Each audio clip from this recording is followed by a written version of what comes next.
Howdy friends, Bernardo Spaniel here from Nardio.net. I want to talk to you about my feelings about the Adepticon stuff that came out yesterday.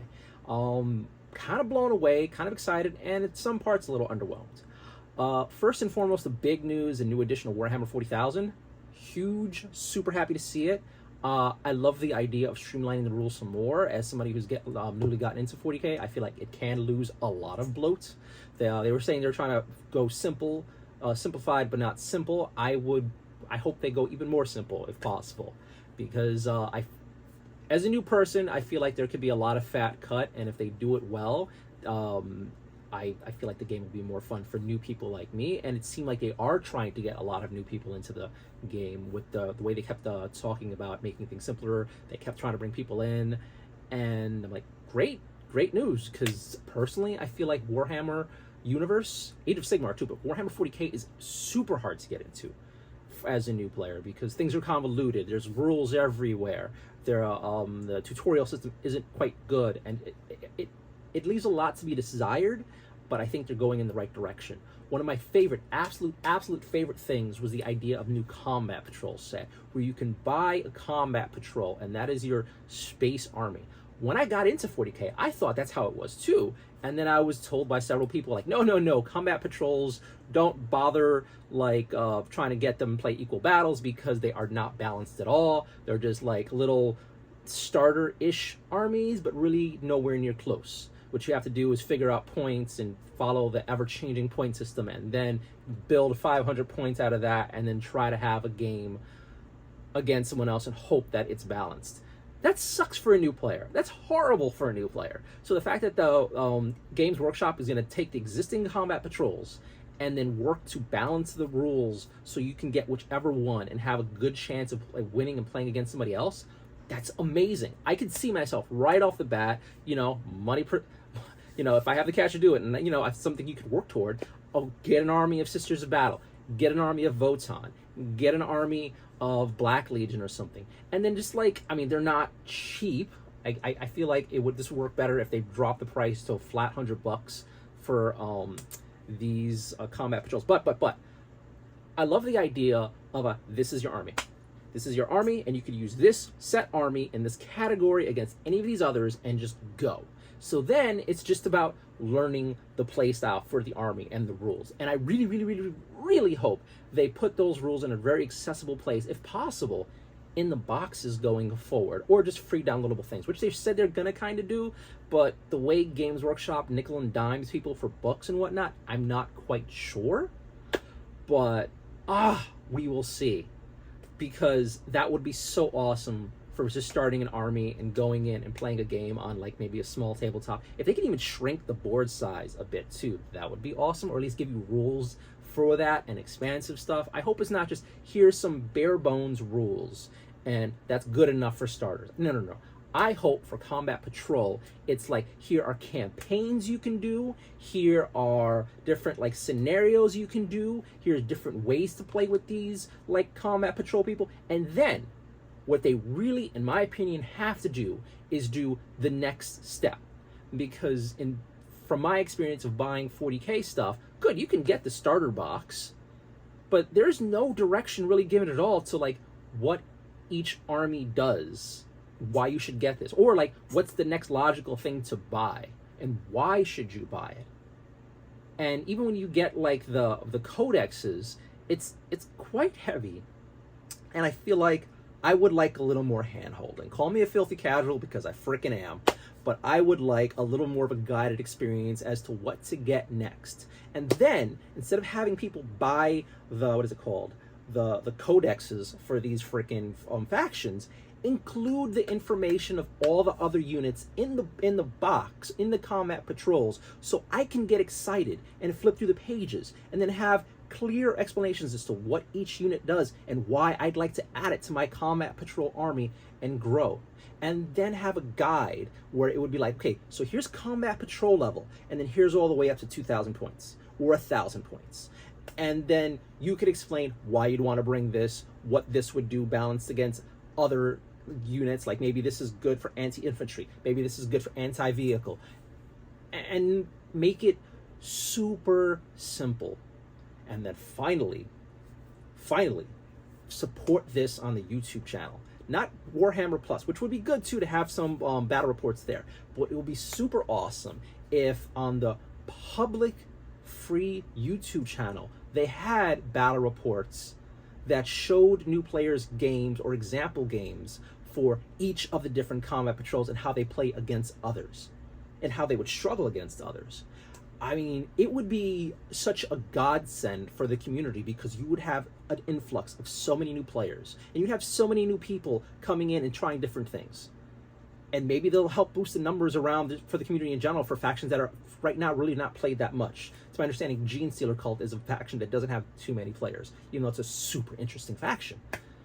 I don't know. Like, the combat patrol thing was the winner. There was so much awesome stuff last night, but the idea of combat patrol, small, affordable-ish armies that are balanced against each other, is new player friendly with a rule set that's streamlined and simplified enough, but still enjoyable, that is the complete winner for me.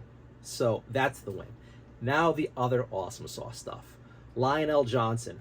I am not even a Dark Angels fan. I know a little bit about the lore, but not too much. From little I've seen, it kind of seemed a little tropey, a little weird, but they do look cool. I mean, really, it's just a green skin of Ultramarines, but they, like, when I see the new box with Azrael and Vashtor, I'm like, oh, that looks kind of awesome.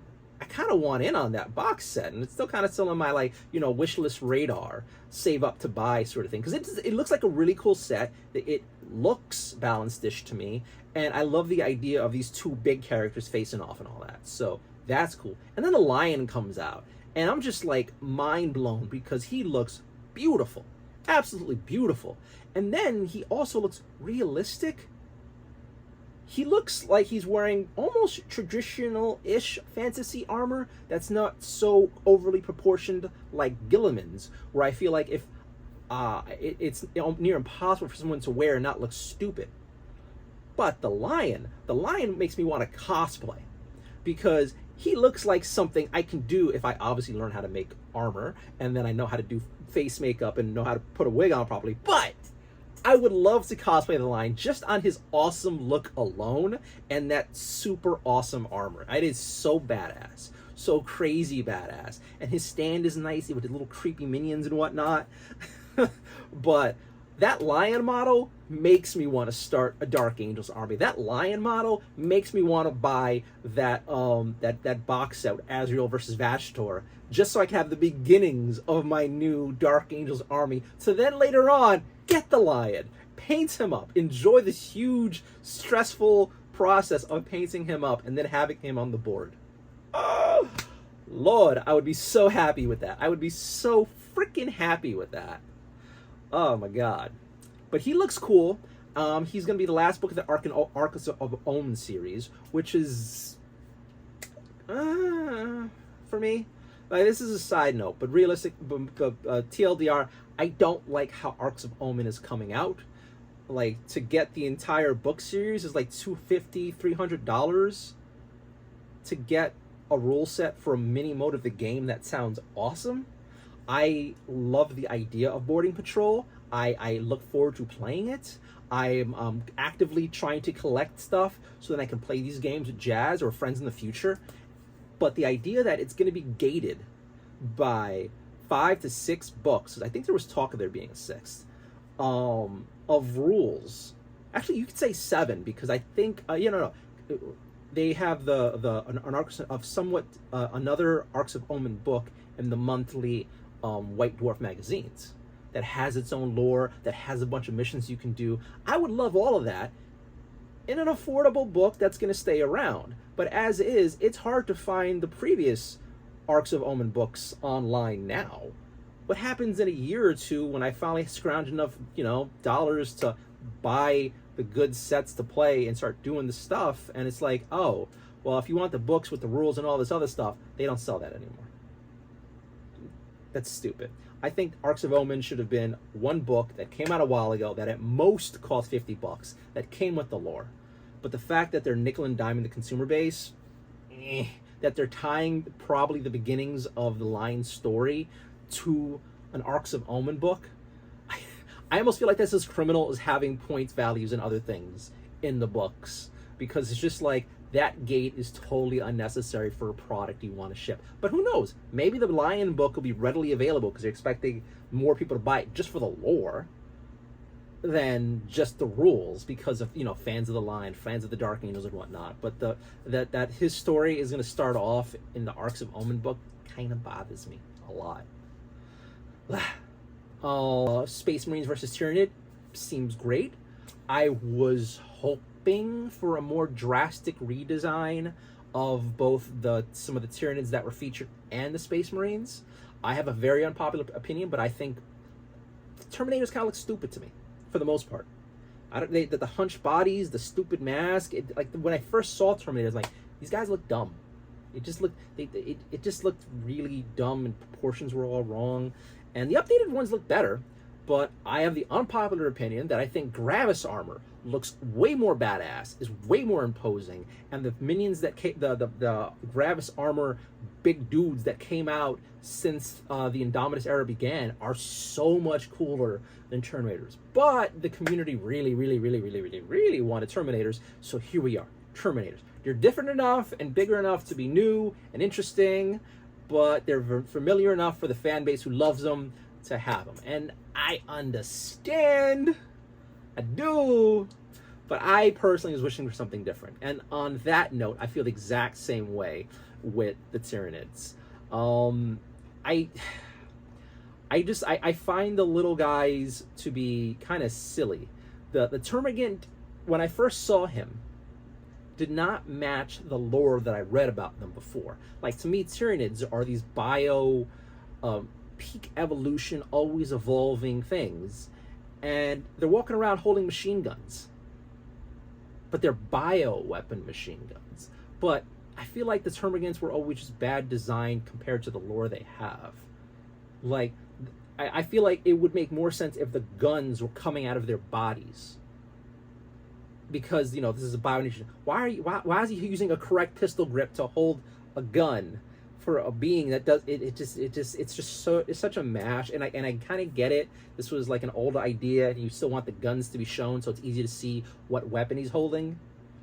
But I don't know, I just never really liked the Termagant design. It looks better now, a lot more detailed, but I was really hoping for a ground up redo of that particular unit. And like, that little guy has always been the weakest part of the Tyranid army. But like the Terminator, it has a huge fan base. It's been around forever, and it's just kind of like core to a lot of people's feelings of ideas of the faction now. So I understand again why they did it this way. It's enough of a glow up where it's new-ish. It looks slightly bigger than the other ones. You can either have to change bases for your old ones or eventually just move over. It'll be harder for the people in the recasting community to sell these now, because they're a lot harder to sell copies now with all the new texture and like the detail.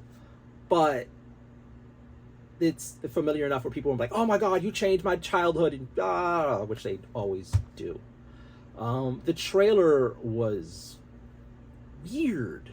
It was badass, but it was kind of more interesting for me in that, like, it was like all the rumors were true about this coming out, that coming out, that coming out. So I was never really that into it, because I kept thinking like, oh yeah, this was spoiled by this guy, this was spoiled by this. Oh yeah, okay. And I don't know, I think they changed Gilliman's voice actor and gave him a more robotic sound, and it didn't work for me. I kind of feel like his voice would be kind of how the Emperor speaks, or someone in the Mechanicum would speak. Like, if they said this was narrated by Belisarius Cawl, I would have got it more. But Gilliman didn't sound like Gilliman, and I think this might be another time. I've sworn I've seen him in other stuff, and they made him look even younger, which in a way works, because he has been in stasis for 10,000 years. And he's a sharp contrast to the Lion, who was just lazily sleeping about for 10,000 years. So he just aged. So you're not going to have these two brothers who are, I think, around the same age. They're supposed to be the exact same age. But one looks like a young man in his prime, and a young looks like an old man near death. So it's like, it's kind of cool visually. It's kind of weird. I'm kind of also surprised they didn't have a bit of the Lion in that trailer. But there's the trailer itself it was almost like Warhammer Plus, where the quality was so all over the place that it just like, what the heck? Did they just assemble this last week? And they didn't have time to like really bring in the high res parts from this or high res parts of that? Or was it purposefully done where some of the action scenes with the Tyranids was purposefully lower grade, so then it's harder to see things, to make people go back and look again and again and again and get more views, and have people like, is that that? Is that that? Because it, in a way, it kind of reminds me a lot of the Warhammer leaks, where you see a blurry image shot with a potato camera. But and this went from like a beautifully rendered thing where you're seeing these like space marines come out looking really nicely done, beautifully rendered, and then here come the Tyranids, and the camera they're using is like off a potato. And it was such a jarring experience. I found myself not liking it. Like, if you're gonna spend this much time and energy to make these epic battles happen, why'd you cheap out on the battle scene parts? Why'd you make it so blurry, so hard to see some of these things? And I get it, it's shot at night, and you know, they're supposed to be show chaos, but like the animations were all off. Like, some of them moved really well, naturally. Some looked like they skipped 10 frames in an animation, like while things were happening. Some running sequences were organic and very animal-like. Others were like hopping around stupidly. As someone who likes animated stuff, who watches a lot of CG things, the trailer was very uneven. I mean, it still hit the notes. I was still able to like get a bit hyped for this, and it's interesting for me to see that like the Imperium has this new threat, and then older fights are going in the Imperium's favor, so there's this new scary thing. But I don't know. I felt like I wish the quality of the trailer was a bit higher for what they gave us, and so I'm a little honestly let down by that. Besides that, the other reveals were interesting to me. The Siege's Cathonia thing, that felt so lackluster. You had one guy come out who looked very unhealthy, without energy, kinda talking about a campaign that's kinda somewhat sorta interesting and important because it takes place in a place that if you remember, somebody important came from, and random other factions are going to possibly show up, even though it doesn't make sense that they would. It felt like something they last minute shoehorned in. Oh yeah, Horus Heresy. Yeah, we have that game system. We should include that. Do we have anything ready? No? Get Todd out here. Todd's half asleep. Get him to sit down there and like explain what's going on with Cathonia. What? And there's this guy, unkempt, and like, yeah, Cathonia. It was poorly done. It didn't get me excited for things. It lacked the energy of the previous Warhammer Horus Heresy stuff that came out, I believe, last year. So huge letdown there, but it just kind of meh and passed. Kill Team Gallowfall. I don't know how to feel about this. I'm excited for the Votann. The Beastmen, that when that was leaked, I was excited for what I thought the Beastmen would be. And then what I got was, almost sounds like I told I got an STD or something. What I got? No. But what we got felt weird.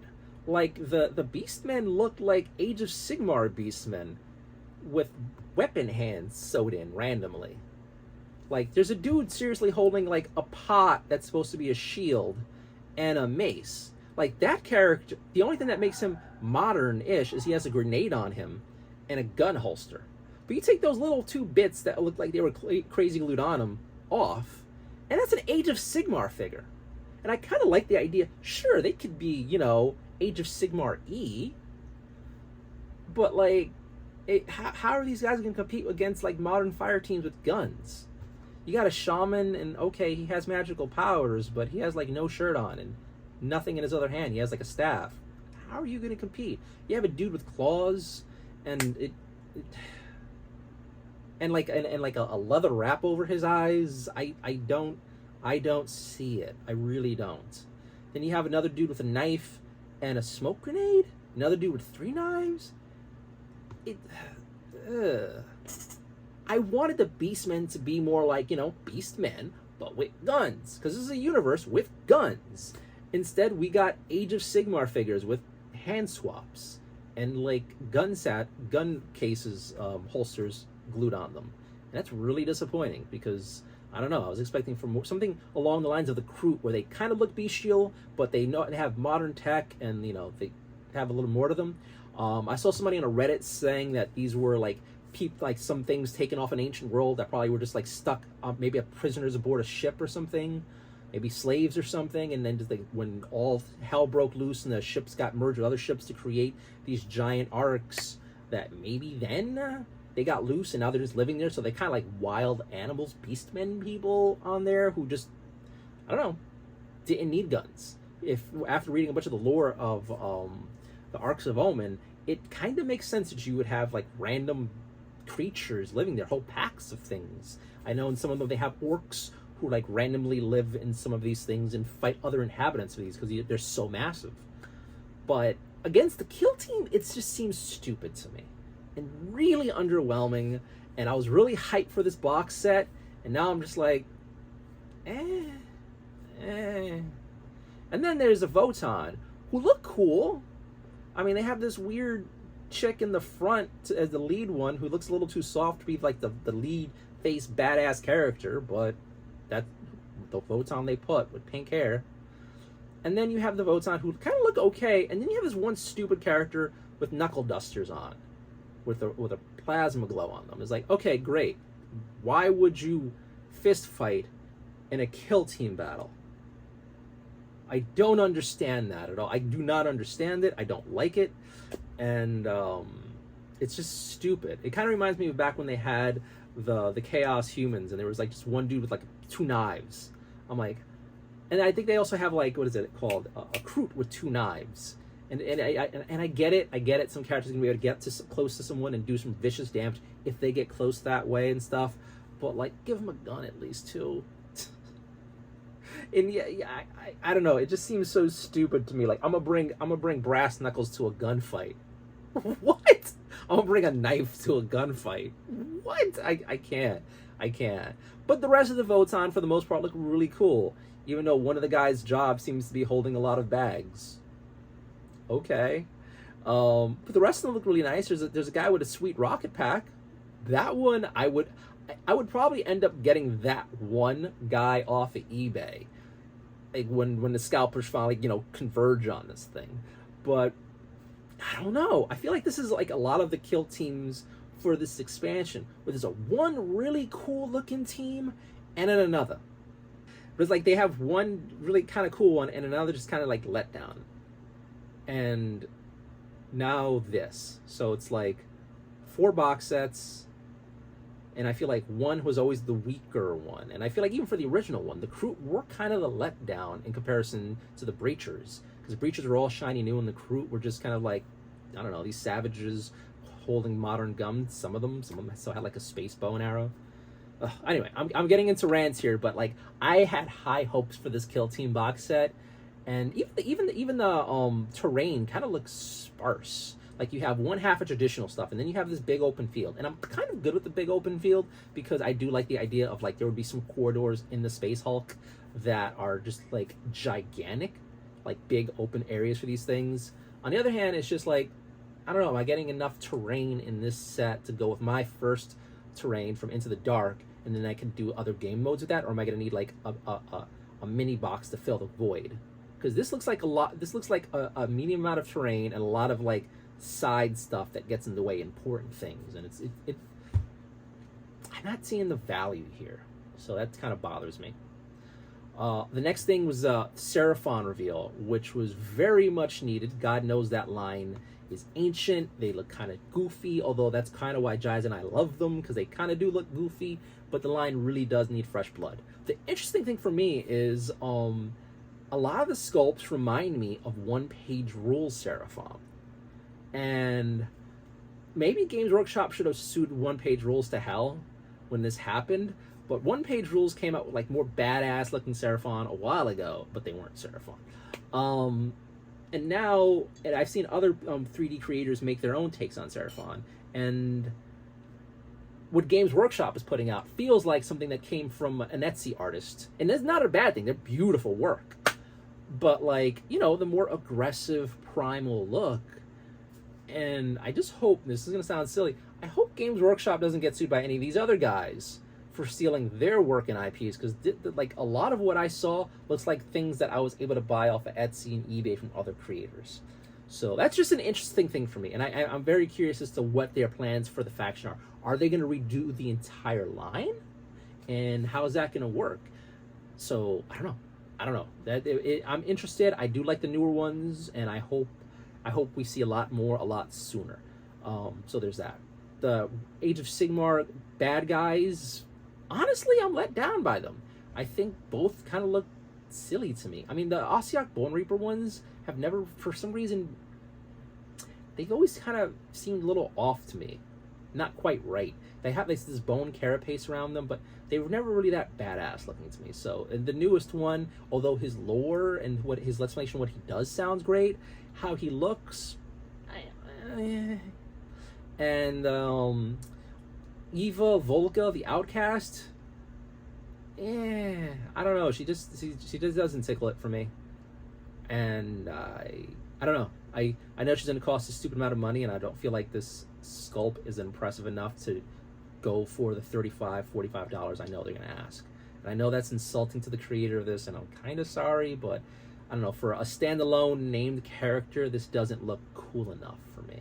So I don't see myself getting this unless it's on sale like crazy, or they force its inclusion into some new box set la Curse City style things.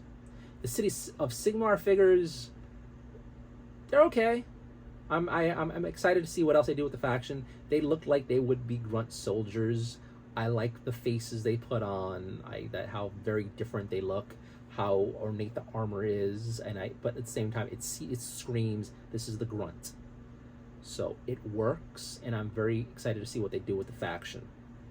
And finally, it was the Warhammer Underworlds. This is weird because they're calling it a new season, but I guess it's still taking place in the Gnarlwoods because it's called Word Hollow. But you look at the map that it comes on, and it looks like the Gnarlwoods terrain, as it were. Sorry, I have a squeaky chair. But then when you click into it, the header image is Warhammer Underworlds Gnarlwood. So somebody's getting fired, or at least in trouble for this. So this is like, this is another part of the Gnarlwood. So I kind of feel like this shouldn't be considered a new season. It should just be like an expansion to the season that was. Maybe a sister system. Hopefully they don't change much. Honestly, we are very underwhelmed with Warhammer Underworlds Gnarlwood. Like, ridiculously so. We have to actually make time to go to the Games Workshop store and have a proper tutorial done. Jazz and I have done a few games, and the intro experience is crap. There is no good tutorial on how to play the newer one from Games Workshop. And a lot of the rules and cards don't make sense. So we just have to make time to take the set to the Games Workshop store and hope the guy is in a good mood and then can show us how to play the system properly. But as is, we've played a few games. I got a whole bunch of factions because I thought Warhammer Underworlds was going to be like the next thing, next board game we could play. I mean, and I'd rather play Fireteam. I'd rather play Blitz Bowl, because Gnarlwood is just, I don't know, it's kind of dumb so far. Not enjoying it. The new set looks okay. It looks okay, but I'm not excited for it, and so that's kind of like a letdown for me. So there's that.